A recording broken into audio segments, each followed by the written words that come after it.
versus ECB Blues, and the toss was just done by our colleague Charvi. And the news from the middle is that Captain Asif Khan won the toss for Fujairah Pacific Ventures and asked ECB Blues to bat first. Qasim, we are looking at another good game coming up, and both these teams are more or less, they have qualified. They're already in the first three. Yes, both have qualified.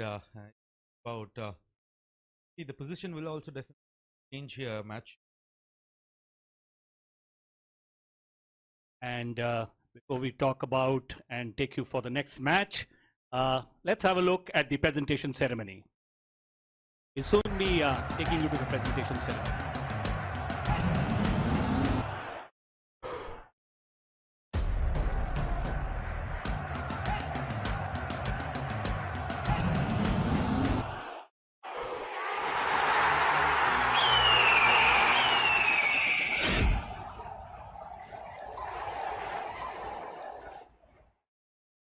Welcome, ladies and gentlemen. It is presentation time. Game number 1 done with, and it was Sharjah Bukhatir 11 that came on tops comfortably. And it is time to announce the man of the match. But before that, the gentleman who is on my right is William Glenwright, the ICC General Manager for Development, and he is going to hand out the winner's medallion. The man of the match today, when he was bowled a fantastic spell of 2 overs, 11 runs and took 3 wickets, and then was promoted to bat up the order. And when he batted, 34 runs off his willow, just 13 deliveries for that. Welcome, ladies and gentlemen. This is Sham Ramesh.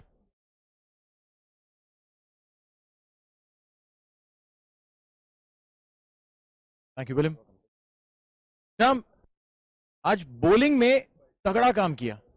क्या plan था? आज नया wicket पे bowling कर रहे थे, stadium में bowling कर रहे थे, क्या सोच के आए थे? तो पहले सोच के आया था उसका ऑप्शन का बाहर वो बॉल डालने के लिए. उसको पहले मैं मैच खेला था, उसको विकेट कर दिया, उसको ज़्यादा रन दे दिया मैं. पहले ऑलरेडी प्लान कर दिया था ऑप्शन का बाहर का बॉल करने के लिए. 3 विकेट आपको मिला. बैटिंग में आपको अब दी ऑर्डर भेजा गया था. ये कोचेस का प्लान था कि आपको थोड़ा सा एक्सपोजर मिले बैटिंग में भी? नहीं, मेरा कैप्टन मेरे को चांस दे दिया. दोनों लेग स्पिनर आए और इस टाइम इसको लेफ्ट हैंड बैट्समैन परफेक्टली उस जगह पे, इसलिए वो उसको टॉप ऑर्डर पे भेज दिया मेरे को. टॉप ऑर्डर पे भेजा. आपने 34 रन्स बना दिया 13 बॉल्स में, बहुत ही कंफर्टेबली. आपको ये विन के बाद अभी कैसा लग रहा है? अच्छा लग रहा है. हम लोग टॉप हो गए. उसको इंशाल्लाह फाइनल में हम लोग कोशिश करते आ जाएगा. Lovely. Sham, congratulations and go well. Thank you. So that was Sham, is the man of the match of the game today. Sharjah Bukhatir 11 winning and ensuring that they stay on the top of the table. Right now, it's time to head into match number 2 of the day. It is going to be Fujairah Pacific Ventures versus the ECB Blues.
Hello and welcome once again from Dubai ICC Cricket, Dubai International Stadium for the game 28.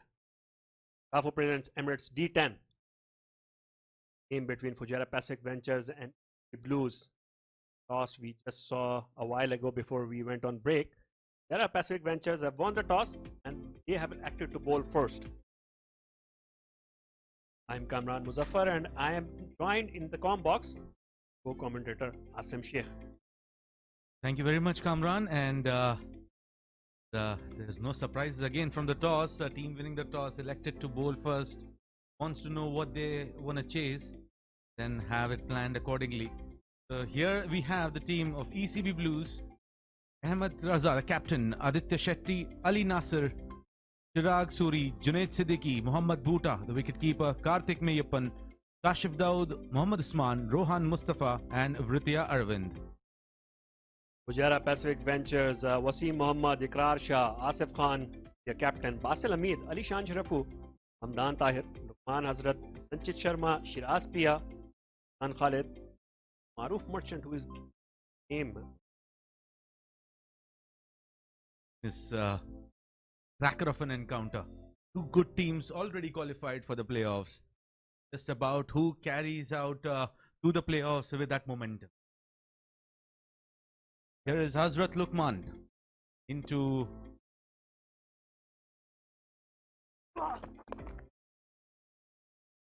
Chirag Suri hit down for a single. Vritya Arvind on strike. Yes, Asim, the result of the last game, where Sharjah Bukhatir 11 defeated Team Abu Dhabi, that has removed the incentive in this game. Because currently on the points table, ECB Blues are with 14 points. Fujairah Pacific Ventures are with 10 points. Even if ECB Blues win this game, they will remain second in the points table. And if Fujairah Pacific Ventures win this game, third. Really, that would not make a difference there, Kamran, because the playoffs, the first two teams play together in the first playoffs, and here we see sloppy work there by the keeper, and Hazrat Lukman definitely disappointed. Not a good ball, but kept well there by Tahir. Ball keeping slightly low as well on that occasion. 4 wides, I believe. 6 for no loss. Yeah, and this is the kind of thing we might see a bit more as the night goes on. Third inning on this surface night. After this as well. Very interesting how this, because for this game it's kind of a dead rubber for the teams. Next game very important for those. And this time Vritya Arvind goes into the point region for a 4. The man in form, Vritya Arvind. His performance is speaking a lot for himself. The top of the charts would definitely want to stay away from the number 2, maintain that distance so that does not reach out to him, replace him in that spot. So both the top 2 players, in fact the top 3 are playing in this game. Vritya Arvind, Mohammad Wasim and Asif Khan. This time he slashes it. A bit lucky. Was just over the gully fielder. A boundary for another 4. Vritya Arvind starting with a couple of boundaries. Basil Hamid on that occasion, a valiant effort there. Try to take that spectacular, but just inches away from him. The message has been clearly put across by Vritya there to the bowler. You bowl, give me any sort of width, and I'm going to put my bat to it and slash it hard. Hazrat again. And this time, this is going to be a very good test of this very talented young player as well, because in the initial game they saw that he has exceptional wrist. Because of that, he has a habit of taking the deliveries even from outside off stump, a like boundary for sixes. And since then, bowling sides have worked it out, and they are not giving him those kind of deliveries. And this time there's an appeal for caught behind, and he has been given. So Fujairah Aravind is gone. wide-ish delivery outside the off stump. Had he left that would have been a certain wide, but he tried to, make use of it and slash it hard. And there goes Fujairah Aravind back to the pavilion. The young lad had a start, but don't make a big one there. Did not wait for the decision of the umpire as well.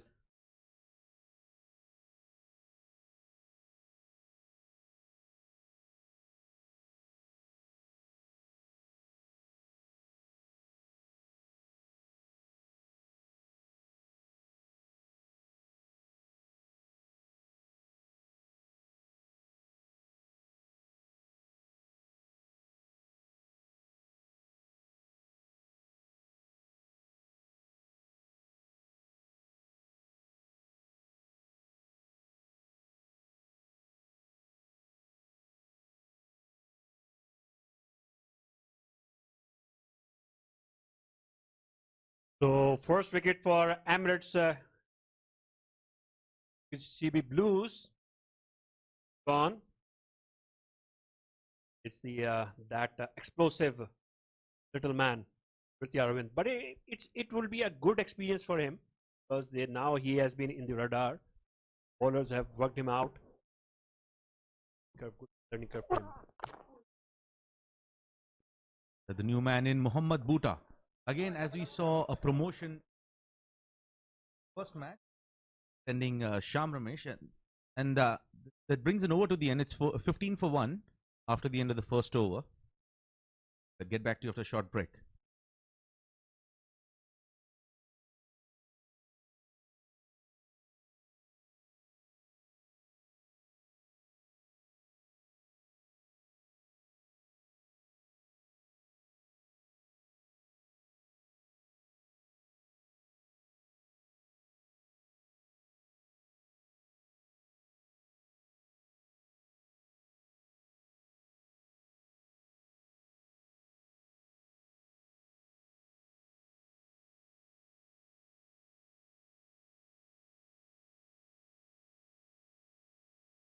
So here is Sanchit Sharma introduced into the attack, and as you were talking, Mohammad Bhuta has been promoted up the order.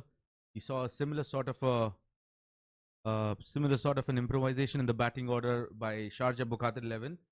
Similar way, we see Mohammad Bhuta being promoted here by ECB Blues. Have to wait and see how he plays here in this role that has been given to him. Was down to a single.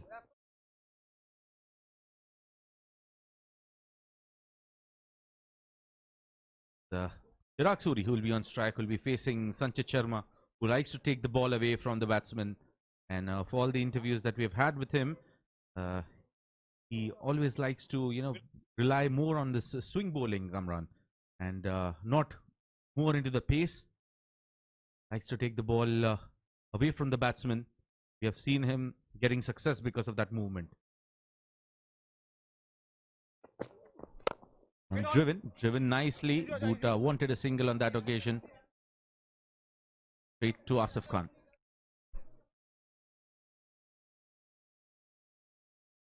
Chirag Suri would definitely want to make. We will go down to our co-commentator Neil, who has some guest for us on the rope side. Welcome, ladies and gentlemen, to the rope side interview. With me is William Glenwright. He is the ICC General Manager for Development. William, welcome to the Dubai International Stadium. Yeah, thank you. Wonderful to be here. Wonderful to be watching cricket once again. Oh, absolutely. So glad to have cricket action back after like almost 4 months. Yeah, it's brilliant. We're hungry for it. Yeah. So now tell us, to everyone who's watching us, what does and how does rather ICC's Associate Nation Development works, and maybe what all do you do to keep it running? Yeah, sure thing. Well, we, like most international federations, we generate all our money at Cricket World Cup and T20 World Cup, men's and women's. and we reinvest that back into the game. The profits from that tournament that we achieve through broadcast and sponsorship gets reinvested back into the game. At the ICC, we invest $30 million a year into our associate members. We have 92 associate members spread over 5 continents or 5 regions, and we have a regional staff within each of those regions that work day to day with our 92 associate members. And we work in 4 main areas, I guess, is where we seek to invest the money. The first is in participation programs, school cricket, and getting more boys and girls playing our great game. Secondly is to improve the competitiveness of international cricket. That's an investment in the high performance systems and structures in each of our countries.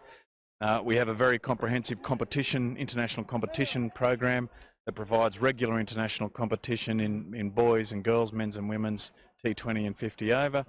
And then finally, the less glamorous aspect of the business, but no more important, is investing in the administration and governance of our members. So helping them to build their capacity in areas like financial literacy, good governance, and staff professional development programs. Well, absolutely. This sounds like a massive work structure that goes in day to day to get the associate nations coming up. I wonder how many hours do you sleep every day? Well, I sleep well. We've got a very good team of very diverse individuals from all over the cricketing world, including past Test captains, national team players, to people who are just experts in getting more boys and girls playing the game. So we've got a team of around 20 staff who each bring a unique set of skills to the table, and our aim really is to help the members. It's at the end of the day, it's the members who are the experts in their respective fields. Our job is to give them the tools to enable them to grow the game in their countries. So really, we have the easy job. It's the members that do the hard graft, and they're doing a very good job of it. Definitely, yes. But while we're talking about this, we spoke about cricket restarting after 4 months. Post-pandemic, how do you see the associate nations, gearing up for cricketing action? Yeah, well, look, it's wonderful to see cricket activity start. We had one country, St Helena in Africa, that has been able to continue cricket right throughout COVID, but they're the only country that have been able to do so. But as more and more countries have relaxed their various quarantine restrictions, more of our members are able to start domestic cricket activity, and that's wonderful to see. So we're seeing more countries being able to resume cricket activity, mainly at the club level. But I think we're in for a tough. I think we're in for a tough ride. I think the legacy of this pandemic is going to be with us for a long time. I think the impact on team sports in particular is going to be long felt, and let's not forget that together with this health emergency is an economic emergency as well that a lot of our countries are facing, and first and foremost, our member countries need to focus on that. We think sport can play an important role in that, of course, but I do think we're in for a tough time, and our job is to help our members navigate that area. I think schools cricket programs in particular are going to be very important, but also tournaments like this that provide that pathway for the critical mass of participants at the community level to be able to have a visible pipeline to national team is vital, and where countries can do that over the next couple of years, I think it's fantastic. That's absolutely well said, because some amazing powerful performances have come through in this tournament. Right now we saw a 6 and then followed it up with a boundary. These youngsters have been amazingly well with those the shortest format of the game. So look at this. Now while you're talking about this has been driven towards the cover. 3 fielders chasing, but no one will stop it. 4 runs coming up.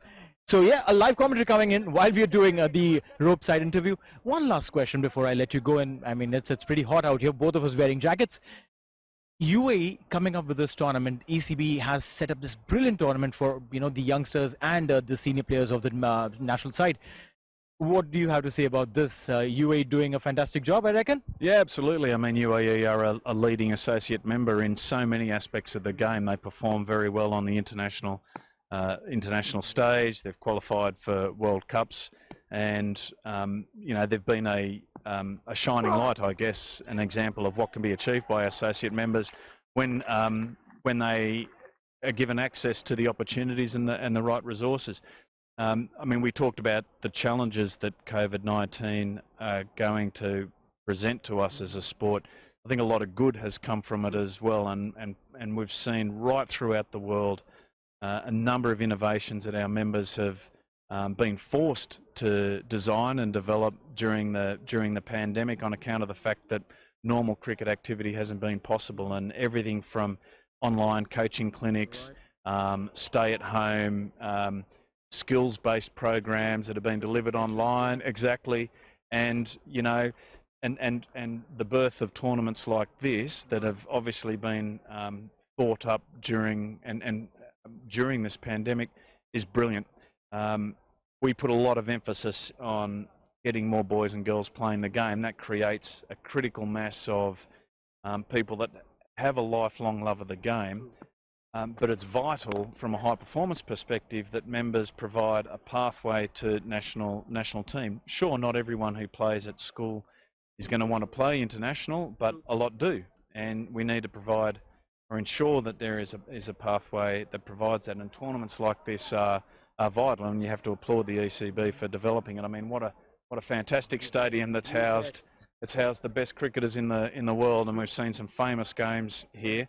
And so for an opportunity for the up-and-coming players of the UAE to be able to play on this stadium in a competition that pits the next best generation of players in the UAE up against each other in front of the eyes of national coaches and millions of spectators around the world is fantastic, yeah?